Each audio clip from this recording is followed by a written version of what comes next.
as a part of GeneTalk guidelines program, a program of the Indian Academy of Medical Genetics. Today, I am going to talk to you on chromosomal abnormalities.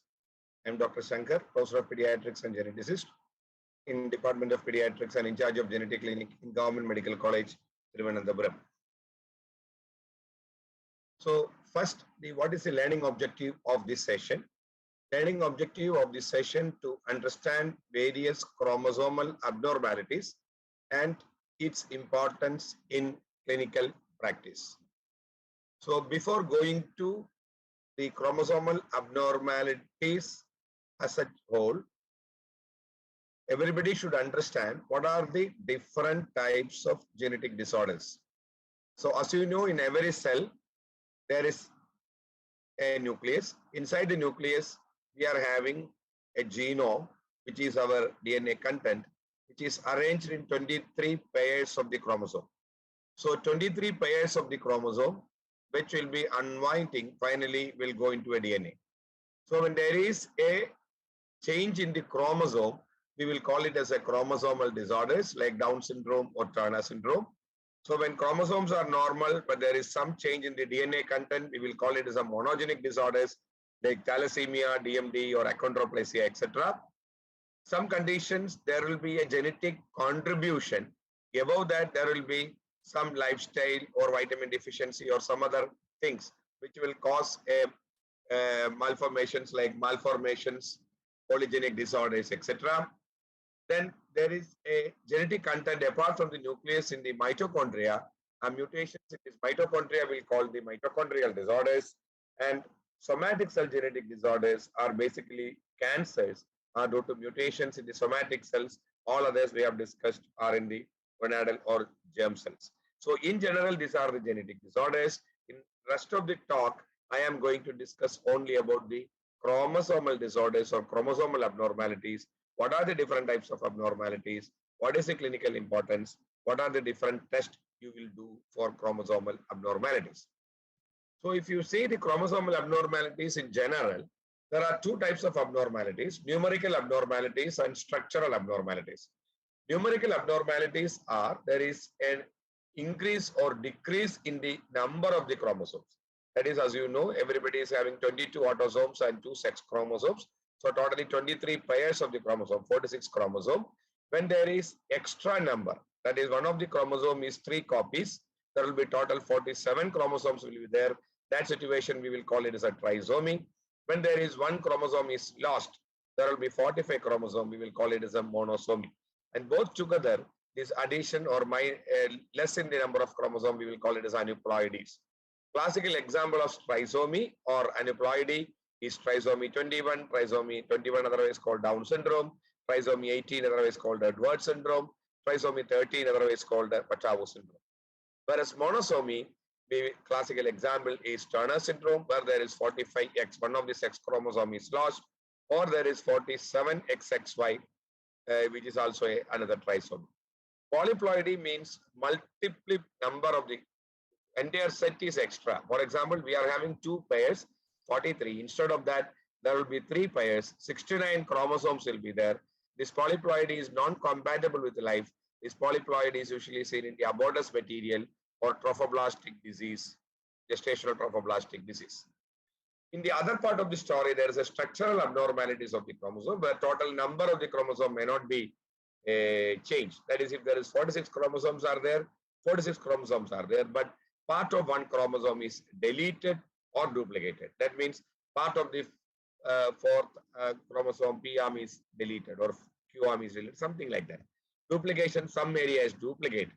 Translocation is part of the chromosome is cut and joined to the another part of the chromosome. That type of structural abnormality is called a translocation.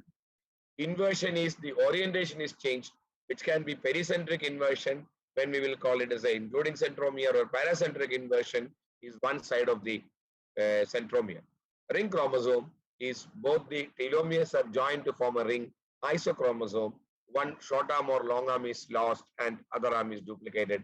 I think these things I will show you in my successive slides. Just understand that these are the structural abnormalities: deletion, duplication, translocation. pericentric inversion and paracentric inversion, ring chromosome and isochromosome. I am sure that the last slide which I have told the structural abnormality, people have a little bit confusion is there. So in detail, just I want to let you know, this is the normal chromosome where you can see A, B, C, D, E, F, G. It's a normal chromosome. But when chromosome is like that, from starting from B, this A part is deleted. So it is actually a deletion. But you come to this cartoon, here A, B, C, D, E, F, G, whereas D, E is again is duplicated. So it is actually a duplication. So this is deletion, this is duplication. Coming to this place, there are two chromosomes, the chromosome A and chromosome B, depicted as red and green. Here you can see that this part of the chromosome is cut and joined here, and this part is cut and joined here. This is called the reciprocal translocation. Another part of translocation is translocation between two acrocentric chromosomes. We will call it as a Robertsonian translocation. Some of the actual karyotype pictures also I will show you for better understanding. Here you can see that A, B, C, D, E, F, G. This is a normal chromosome. So C should be in the short arm of the chromosome and D should be in the long arm. Here what happened, there are two break points. Here also one break, here also one break, and it is reverted. A, B, D, C, E, F. So it is entirely inverted. It is inverted along with the centromere. We will call it as a pericentric inversion. Or if inversion is occurring on the one side of the centromere in long arm, short arm, or a long arm or short arm, we will call it as a paracentric inversion. These are the various structural abnormalities of the chromosomes which we should understand. Then coming to the clinical aspects, when will you suspect a chromosomal disorder in general? It's a congenital global delay in cognitive development. So whenever there is a developmental delay, intellectual disability, autism spectrum disorders, that entire spectrum of a cognitive developmental delay or a motor developmental delay or a global delay, we have to suspect some chromosomal abnormalities. Then multiple malformation, not a single malformation. If a patient is having isolated congenital heart disease or isolated cleft palate, chance of chromosomal abnormality will be less. When there is a multiple malformation or malformation is associated with a developmental delay or growth retardation, it's highly likely that patient may have a chromosomal abnormality. Then prenatal onset of abnormal growth pattern, that means significant growth retardation, IUGR babies, or obesity or increased growth. Both type of growth abnormalities, they are more commonly associated with chromosomal abnormalities. Then dysmorphic baby, as we know, classical condition is a Down syndrome, where there is a specific dysmorphic finding which suggests that we are having a Down syndrome. That is also a chromosomal abnormalities. Then unusual behavioral phenotypes like autistic spectrum abnormalities. These are the major situations in a pediatric practice. You should suspect chromosomal disorders. Rest of the conditions I will come in a successive slides to avoid confusion. So these are the most important conditions a pediatrician clinically should know what are the common situations where karyotype or a cytogenetic testing for chromosomal abnormality should be done. So when you suspect a chromosomal abnormality, just like previous slides I told, Down syndrome is there or a cognitive developmental delay or multiple malformation, what is the first basic test or important test? Conventional karyotype. That is a standard conventional cytogenetic testing with a high resolution, preferably banding, to look for any chromosomal abnormalities there. These chromosomal abnormalities can detect whatever abnormalities what I have told. And here it is the standard chromosomal metaphase preparation. You have seen, you can see various bands you can see in the chromosome.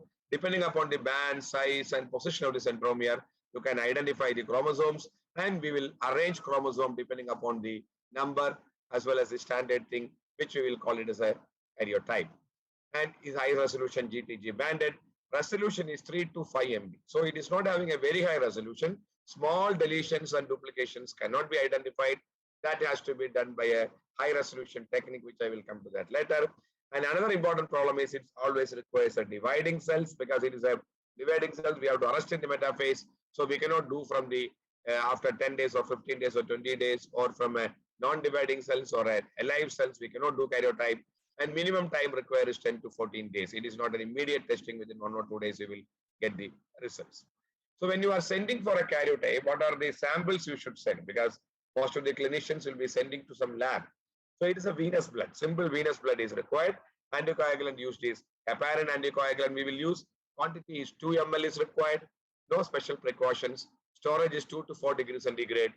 Transport preferably within 24 hours because already I told you live cells are required.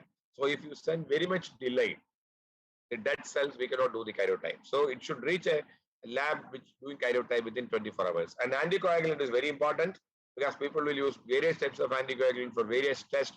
EDTA blood is not preferable to do a karyotype. I'm not going to the technical details. So heparin is the best anticoagulant should be used. And venous blood is enough. Quantity is 1 or 2 ml.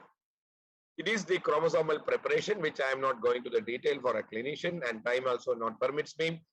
5 ml venous or 2 ml venous blood will be taken, add 5-teraglutamine and culture medium, culture at 37 degrees centigrade for 3 days, add colchicine and hypotonic saline, cells are fixed, spread cells into the slide by dropping, metaphase spread will come, do banding and do the karyotype. So these are the various steps. The steps minimum it will take 10 to 12 days or 10 to 14 days for complete the various steps because it required incubation for 3 days first, then slide preparation, harvesting, slide preparation, banding. So many things are there which required minimum time will be somewhere around 10 to 14 days. So apart from the pediatric indications I told about the malformation, that is very, very important because that's a very common indications. These are I told suspected chromosomal abnormality. Apart from that, other conditions, very important conditions like disorder of sex development because DSD, nowadays we will classify depending upon whether it is a 46XX DSD, 46XY DSD, or it is a sex chromosomal DSD where there is chromosomal abnormalities are there. So when you are suspect any form of atypical genitalia and you are suspecting a disorder of sex development, always karyotype is the most important test you have to do for counseling the patient. Then any child with the prepubertal female with a short stature, because Turner syndrome can be an isolated short stature may be there, so you have to do the condition. Then pregnancy loss, recurrent pregnancy loss, you have to do because balanced translocation carrier may be a problem, which I will show 1 or 2 slides. Infertility always the both couples, both partners karyotype is mandatory to do. Then a parent with a child with a structural chromosomal abnormality, I will show one case. When you identify some structural abnormality in a child, parents karyotype should be done to look for balanced translocation carrier. Then malignancies, especially hematological malignancies, as you know, there are so many chromosomal abnormality which will predict the prognosis as well as predict the which drug you should use. As you know, the standard Philadelphia chromosome 22-9 chromosomal translocation, which is seen in the CML. Similarly, AML, there are ALL and AML. There are so many translocations which is important to predict the prognosis as well as the high risk or a low risk category to decide on the chemotherapy. Aplastic anemia to look for chromosomal breakage. As you know, Fanconi's anemia, we will do the chromosomal breakage to look for whether it is Fanconi anemia or not. Similarly, other DNA breakage syndromes are like Bloom syndrome, ataxia, etc. It is a separate protocol, but just you should know that aplastic anemia, Fanconi anemia are conditions you have to do a chromosomal karyotype. Then prenatal diagnosis, when there is increased risk due to increased ultrasound findings or aneuploidy screening or previous child with the Down syndrome or mother or parents with the balanced translocation carrier. These situations you have to do the prenatal diagnosis and amniocentesis to look for any chromosomal abnormality. Now we will go to 4-5 simple cases because even though I have told a little bit so many indications, just simple cases for a Down syndrome. As you know, it is a classic condition where you can see a facial features of Down syndrome is there, and patient is also having a child is also having a brachydactyly, that is small hands, facial phenotype typical of Down syndrome, and cardiac disease echo shows small VSD is there. So clinically in this child, I don't think anybody will miss the diagnosis. By seeing the child, we know that child is having Down syndrome. So immediately we will advise for a karyotype, and karyotype you can see that number 1, number 2, thread chromosome 4, everything is normal except you can see in 21 chromosome we are seeing 321, which is called classical non-disjunction trisomy 21, which is seen in 95% of Down syndrome cases. But Down syndrome cases can be due to other chromosomal translocation also, because I told you some structural abnormality, because even Down syndrome itself is enough to teach you all types of chromosomal abnormality. These are all from different patients. It is not the same patient. Previous patient is having a classical non-disjunction free trisomy. But here you can see that it is also a Down syndrome karyotype where there is only 221 Rs there. But apart from 13, you can see that this is a normal 13. Above 13, there is one more 21 is there. So basically, there is 321 is there, 121, 221, and 321. But 21 is attached to 13. This is due to an Robertsonian translocation between 13 and 14. And here you can see that it is between 21 and 21. Here it is between 14 and 21.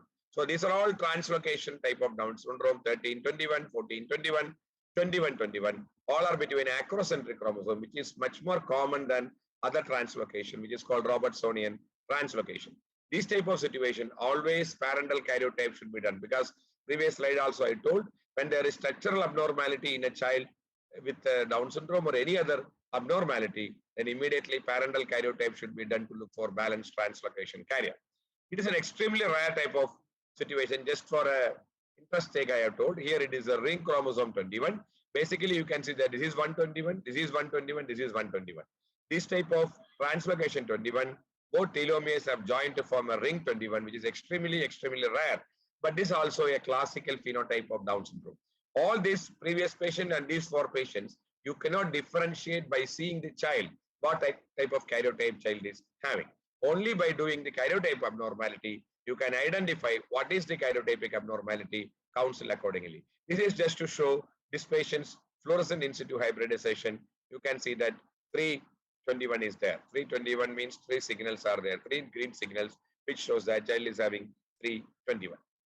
So now we can see another case, not that much common as Down syndrome. It is a trisomy 13, where you can see multiple malformations, polydactyly, cleft lip, cleft palate, micropenis, both testes are there, antenatal complications nil, etc., etc. Age is 3 days. So a child with the multiple malformations, child expired, always suspect a chromosomal abnormality, and we have done the cytogenetic testing. You can see that 1, 2, 3, 13 is there. So it is a classical trisomy 13.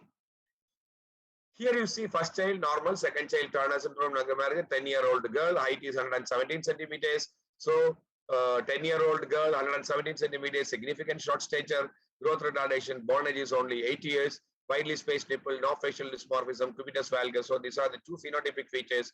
Mild hydronephrosis. Karyotype shows only 1 sex chromosome, which suggests that the patient is having Turner syndrome, which is also very important to identify. So apart from the classical aneuploidy, you can see some more rare conditions. I will come to some rare conditions. 5p deletion syndrome. This is the first child consanguineous marriage. Birth weight 2.6 kg, difficulty in feeding, failure to thrive, hypertelorism, retrognathia, loss at age. Most important thing is cat-like cry. Mild dilatation of the left ventricles.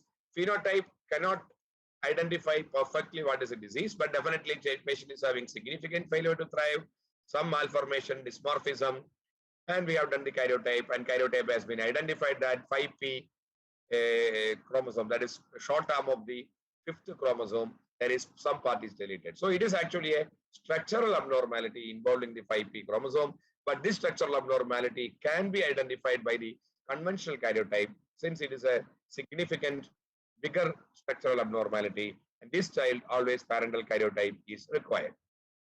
This is similarly another case with the multiple congenital abnormality. You can see multiple congenital malformation, dysmorphism, cleft palate, retrognathia, CCHD, bilateral polydactyly, so many malformations. Here we have done the karyotype. We identified that there is some extra material from the chromosome number 17. So it is something extra, derivative is there. We don't know from where this material is came. To delineate it, you can do various advanced testing like FISH can be done or microarray can be done. But this slide I have put to show that when we have done the parental karyotype, you can see that parent is having a translocation between 8 and 17. This is the normal 8. Some part of 8 is attached to 17. So father, you see some part of 8 is attached to 17. So there is normal 8, normal 17, some part of 8, some part of 8 is here. So totally father is not having extra genetic material. That is why we are calling it a balanced translocation carrier. So they don't have any extra genetic material or no loss of genetic material. But when they have progenies, there is increased chance of trisomy 8, trisomy 17, monosomy 8, monosomy 17. All these possibilities are there. This child is having trisomy, partial trisomy, because here you can see normal 2 8 is there. Some 8 is also extra here. So partial trisomy 8, which is causing all these malformations. These type of situations, always parental karyotype should be done. So here it is a 4 to 6XY, translocation 8 to 17. Another situation like this balanced translocation, always they may not have an abnormal child, because the abnormal child or abnormal consumption can be from infertility or recurrent abortions or maybe with the malformation. So here it is a recurrent pregnancy loss coupled with the 3 first trimester abortion. We have to done the karyotype of the both the couples, and here it is a female with the translocation between 4 and 9. You can easily see some part of the 4 has joined to some part of the 9. So it is also a balanced translocation between 4 and 9. This is also a balanced translocation between 15 and 4. And here it is a male, previous slide it is a female. So balanced translocation carrier is seen in around 5 to 6% of couples with the recurrent pregnancy loss. So all patients with recurrent pregnancy loss, more than 3 first trimester abortion, or previous baby with abnormality, parental karyotype should be done to look for balanced translocation carrier. So far I have discussed something about conventional cytogenetics, where you can identify aneuploidy, numerical abnormality as well as structural abnormality. But there are so many limitations of this conventional cytogenetics is there, like resolution is limited, chromosomal rearrangements greater than 5 to 8 MB size only can be detected, test needs actively dividing cells, it's a labor intensive procedure, turnaround time is 10 to 14 days, required skilled personnel certificate, abnormalities in the telomeric regions, because it is a light pigmented area, you may not much bands will be there, are difficult to identify. So one of the important conditions which will be missed in conventional cytogenetics is microdeletion syndrome, like Prader-Willi, Angelman, DeGeorge, Williams, Miller-Decker, because there is a chromosomal disorder, multiple genes will be lost. It's a contiguous gene syndrome, but the loss or gain will be very minimal, cannot be picked up by the conventional cytogenetics, where you have to do the fluorescent in situ hybridization specific to that probe. Here you can see a child with some facial dysmorphism and the outflow tract anomaly. We have suspected DiGeorge syndrome. We have done fluorescent in situ hybridization with the specific gene for DiGeorge syndrome. Here you can see that 2 probes. Red probe is the specific for the DiGeorge. Green is a control probe. This is one of the 22 chromosome. Another 22 chromosome, you are getting the green, suggests that it's a 22 chromosome is there, but the site of DiGeorge syndrome deleted here. So this confirms the diagnosis that patient is having fluorescent in situ hybridization. DiGeorge syndrome. Similar type of microdeletion can be identified by the molecular testing by MLPA also. It is a Wolf-Stone syndrome, that is 4p deletion syndrome, which has been identified by the MLPA. This is another molecular technique. I'm not going to the detail. So this type of microdeletion syndrome can be identified by FISH, MLPA, or the most important advanced chromosomal abnormality testing called microarray. So microarray is a little bit expensive test, but advantage is very high resolution, KB level resolution less than 200 or 300 KB. So even small copy number variants can be identified. And actually it's a DNA test, not a dividing cell. So you can send the sample, you can do after 10 days, 15 days, 20 days, or freeze the samples also you can do microarray. And highly automated test, more objective results. But problem is, you will get so many abnormalities sometimes. You will get a variant of unknown significance, which cannot be explained by the phenotypic abnormality. And another major problem is inability to detect polyploidy, balanced rearrangements, and low-level message. So balanced rearrangements cannot be identified, because I told there is no gain or loss of chromosome material. So balanced rearrangements, always cytogenetics, conventional cytogenetics has to be done to look for structural abnormality. In spite of that, the yield of microarray, it's around 11.2% and a 9.1% clinically significant. So nowadays, in conditions like multiple malformation, autism spectrum disorders, etc., microarray is having around 9 to 10% of yield compared to 3 to 4% of yield of karyotype. So definitely, if you see the yield only you are seeing, definitely this is the first test you should recommend. But sometimes microarray may not be available every place, and it's a costly test. In that situation, you can do cytogenetics followed by microarray, that depending upon the logistic reasons. But technically speaking, microarray is the first test to be done in situations like autism spectrum disorder, cognitive dysfunction, and multiple malformation. Microarray resolution is limited by size and distance between clones.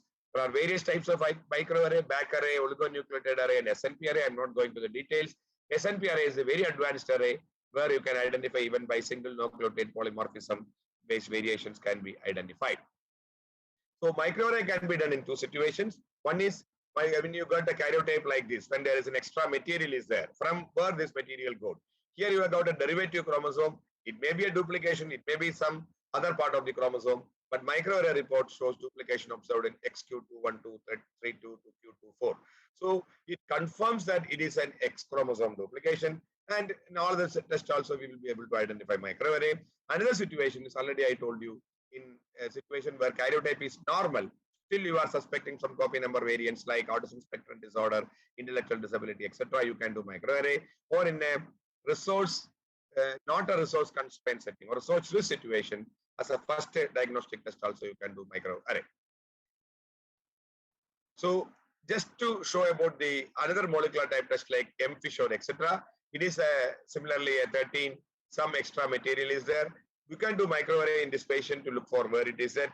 And another advanced test which you only do in the research setting is a MFISH. Here each chromosome is in a different color. So here you can see that 13 chromosome above there is some extra color which is color almost fitting into 18. So it has been proved that it is a translocation 13 and 18. So this type of research test is also available, which we are not doing routinely using for the clinical purpose. So in a summary, chromosomal abnormalities can have a multiple clinical features, and depending upon the clinical features, genetic testing has to be done. So what are the situation? One is a characteristic. I think this slide is the most important thing for a clinician. Characteristic chromosomal abnormalities like Down syndrome, Turner syndrome, Klinefelter syndrome. I don't think Down syndrome, anybody have confusion. Easily you can diagnose. Turner syndrome, there are so many ascertainment like short stature or hydrops fetalis, or maybe with the coarctation of aorta, or classical phenotype, etc. Klinefelter syndrome, any patient with the male infertility or typical unicoid proportion of the Klinefelter. This type of situation, you don't have to do microarray because it's a numerical abnormality. Conventional karyotype will able to diagnose. Then parents of a child with a chromosomal abnormality, couples with a recurrent pregnancy, loss, infertility, because here the diagnosis will be a balanced translocation carrier, which will be missed by microarray or other tests. So always a conventional karyotype is the test you have to order. Then microdeletion syndrome like DiGeorge syndrome, Williams syndrome, rapid aneuploidy testing, etc. You can use fluorescent in situ hybridization. I have not talked in detail regarding MLPA here because that is basically a DNA test, but MLPA can also be done if your QFPCR also can be done. There are so many other tests also is there. In situation like multiple malformation, intellectual disability, autism spectrum disorder, karyotype can be done. Again, I am telling karyotype can be done because yield of microarray is better than karyotype. So if a resource is not a problem, you can do a microarray for better yield. Around 9%, 10% is the microarray yield in intellectual disability, whereas 3 to 4% is the yield in the case of a karyotype.